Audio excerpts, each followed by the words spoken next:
नमस्कार दोस्तों। और आज आप लोगों के लिए मैं एक और अच्छी वनस्पति के साथ उपस्थित हूँ। आज आप लोगों को लिए बताऊंगा गिलोय के बारे में।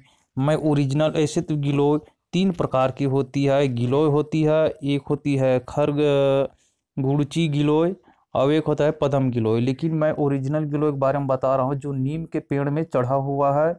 और मैं अपने गांव मेरे गांव में बहुत सारा यह मिलता है, अधिक मात्रा में, यत्र तत्र सर्वत्र। अब इसकी एक पहचान है, यह मोटी होती है और इसमें भूरा भूरा रंग से, और पुराना जैसे जैसा होगा तो इसमें कागज जैसा पपड़ी जैसा निकलता है, क्योंकि मैंने खुद देखा है।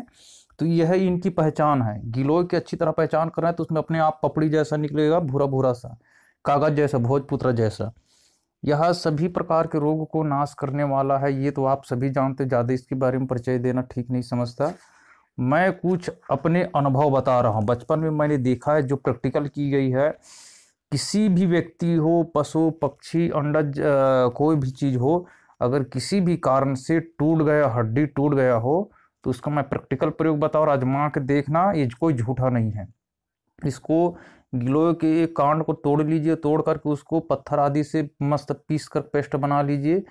और पेस्ट बना करके उसमें ओरिजिनल हल्दी मिलाना है आपको।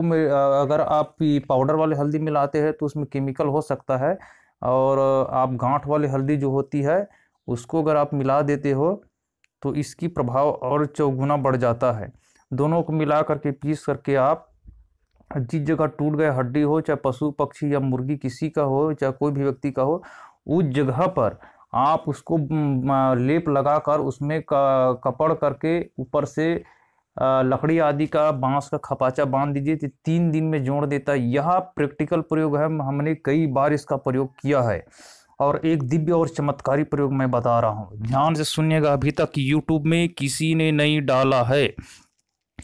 अगर आपको यकीन ना हो तो इसका प्रयोग कर लेना। मेरे गुरुदेव ने भी मेरे को बताया, मेरे बड़े पिताजी थे बताए, और मेरा मित्र है उसने भी बताया इसका प्रयोग को, उसने खुद किया है। क्योंकि मैं मांस नहीं खाता इसलिए उसका प्रयोग नहीं करता हूँ। इस बात के आपको बता दे रहा हूँ। आप किसी भी मांस लाइए और उसको इतना टुकड़ा कीजिए पूछ कीमा जैसा, और कीमा जैसा टुकड़ा करके गिलोय के पत्तों में उसको बांध दीजिए, डाल करके, और गिलोय की ही जो बेल है उसमें उसको बांध देना है। बांधने के बाद उसको कम से कम 10-12 घंटे के लिए रख दीजिए।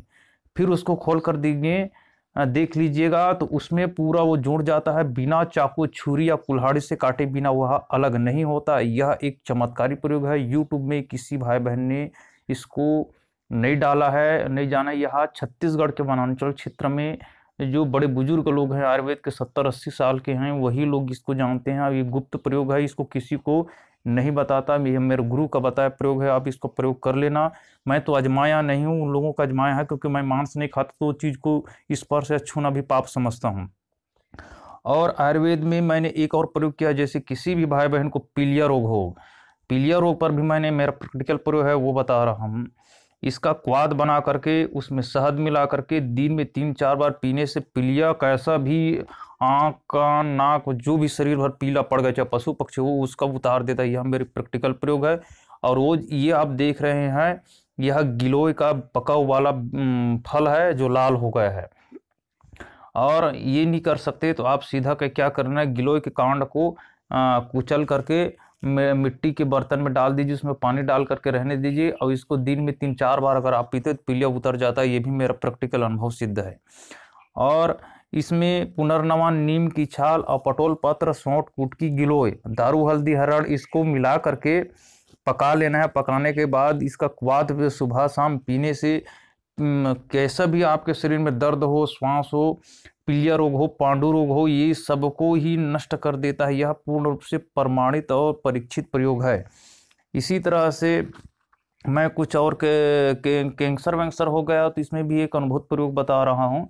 इसमें गेहूं के जवारे का रस निकालिए और इस गिलोय का जो रस में मिला करके दोनों को अगर आप पीते हो तो कैसा भी आपका कैंसर जैसे भयंकर रोग हो उसको भी निवारण करता है।